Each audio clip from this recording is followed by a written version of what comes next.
Now, I run into this gentleman every once in a while, and he's always got an opinion about things, and I try to get him, hey, call in. And he does every once in a while, but every 5 or 6 years. But he's calling in now. Trace Adkins is on the line with us. Trace, how are you? Phil, I'm doing real well. Good. Well, did your sister really live in England? No. I was just saying if she did. No, if she did. All my folks live in North Carolina. We don't get out much. Well, that's all I heard you say that. You were talking about the wiretapping issue yesterday, and you said, if my sister lived there, I thought you said she did. But right. Anyway, I was concerned.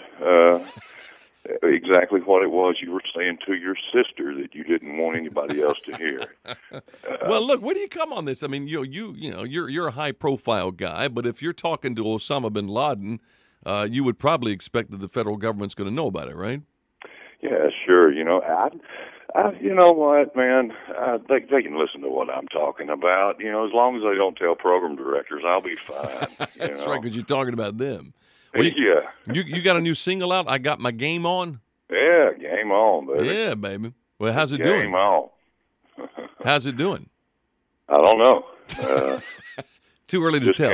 Just came out we sent it to radio about a week ago, so they'll start playing it here around Christmas. Whenever they get around to it, right? Yeah. Well, your Arlington song was great, and you and I had a discussion about it. I don't know whether we can have a public discussion about it, but the politics of radio, such as it is, I thought that was an excellent single. But it went for a while, and then these things take a turn, don't they? Yeah, well, we pulled that one really. You know what, Phil? We started hearing from some folks in markets where there were bases, and the station started hearing from some of those folks, and they were saying, that song makes me a little nervous, actually. Right. And it's a little too close to home, huh? Yeah, and I was totally, I understood that completely, and so it wasn't a problem. So we just said to radio, we're gonna move on.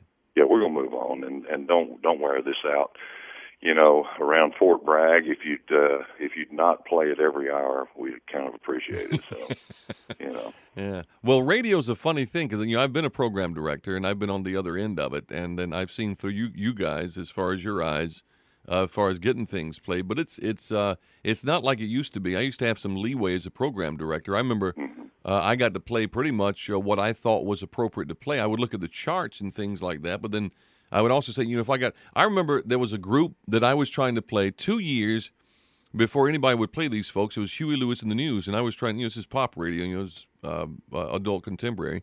And this was back, I guess, around 80. I guess they hit around 82, 83. But they had sent out, and, I had record people calling and stuff, and I said, I'll take a listen. I said, I'm going to play it. You don't get that anymore, though. Everything's corporate. Everything has to be played by, some consultant telling them what to do, and it's homogenized, isn't it? Well, there's a lot of research involved in it now. They'll take these songs or parts of pieces of these songs and play them for a little audience, and they'll get some kind of reaction from them, and from that they'll determine whether or not they're going to play the song or whatever, or they'll use little test markets, test stations in little small markets and play the song there for a while and try it out. And if it works there, they'll play it on a bigger station. I mean, it's just, it's just a whole lot of corporate stuff going on now. It's just like everything else, the mom and pop stores, Walmart, it's pretty much swallowed them up, taking care of that. And corporate has pretty much taken care of the mom and pop radio stations. Yeah, that's true. Now, there's a song that we play by Dan DeMay on a fairly regular basis called Illegals. Have you heard us play that? Yeah. See, that's something you need to cut something like that, but that's kind of dangerous, though, isn't it?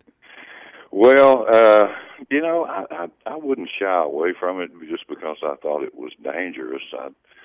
I don't worry too much about that. I just, it's got to be something that's going to make me laugh and something that I think is funny. And if I think that it is, I'll probably cut it, Well, I heard you chuckle at it now. You thought it was funny, now didn't you? Yeah, it's pretty funny. Well, it's got to fit your voice, too. You can't just grab and cut anything that comes down the pike. It's got to be something that suits your style and your voice, doesn't it? Yeah. Who are you working for, Phil? Which publishing company are you?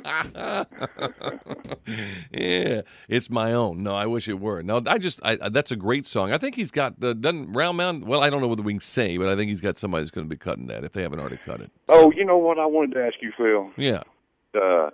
I don't know, man. I know you don't have anything to do with this. That there again, you don't have any control over what's happening at your radio station or the stations that you're on. But I was listening to your show, and this Citgo commercial came on, and Everybody asks me about that. What's up with that? Well, see, Phil? I'll tell you, and this is again, this is a corporate thing. I don't know. I guess it was on our local affiliate in Nashville, right? Yeah. So what happens? Are you on any other stations? Oh yeah. Oh, just a few. You're funny. I just barely get this one. I didn't know you was on another No. one. No. You gotta get out, man, a little more often. No. What happens is you get a buy that comes down from whoever the agency is for Citgo, and they just happen to buy the station, and they get to run a schedule, which means they don't particularly buy this show. They just run on the radio station. And they buy at different times, and they get into a rotation. So several people have heard that. Of course, I've been very critical of Hugo Chavez and Danny Glover and Sean Penn, all those folks getting together. And they're dating. Yeah, I think they are. I think they're an item. So, and I had a guy at church the other day ask me about that. He says, I can't believe that you're letting Citgo sponsor your show. I said, well, they're not sponsoring the show. They just bought ads on our flagship station, but they run of schedule. They didn't go in there and say, we're going to buy Phil Valentine's show. But what happens is, we can't, if we were to go to the sales department and say, well, we need to turn down Citgo, then they have to turn down Exxon and anybody else because legally they couldn't take any gas station money because they're not taking that one. So, they just have to take it when it comes. But it doesn't preclude me from ripping Hugo and Chavez a new one anytime I get a chance. So, Well, good then. As long as it's not going to keep you from doing that. No, they hadn't bought me off. Oh, okay. They take a lot more than one spot to buy me off. Yeah, well, if I ran out of gas, it's 143 degrees here in Nashville today. That's right. And if I ran out of gas in front of a Citgo station, I'd walk 10 miles barefooted in my insulated coveralls to buy a quart of gas somewhere else. You and me both. Before I walk in the Citgo station. And it's a shame too, because I've walked in. I know the guy that works at one of the Citgo stations over near where you and I live. Mm-hmm. And I've gone in there, to buy chewing gum and stuff like that because that doesn't go back to Venezuela. And the guy says, "Man, you're killing me with this Citgo thing." I said, "I'm sorry, but this is the way it is. This guy is an enemy of the state, and I'm not going to buy gasoline from you unless you start dealing with somebody else." And that's just the way it is. Nothing personal against these local Citgo stations, but we cannot allow somebody who is that much of an enemy of this country to make a profit off of us. But of course, there are terrorists out there that are selling oil. There's some of these terrorist nations that are selling oil to us, and we're buying that, and there's hardly a way to get around all that. But when we got a big target like Citgo, then I think that it is up to us to say, look, we can do something specifically about this guy, and we're not going to buy our gasoline from him. That's what I have at. If they want to buy spots trying to counter what I'm saying, more power to them. But I'm not going to change my tune. They're going to have to buy a lot more, especially after that little diatribe. Yeah, they need to run a couple right after we hang up here. That's right, just to make things even.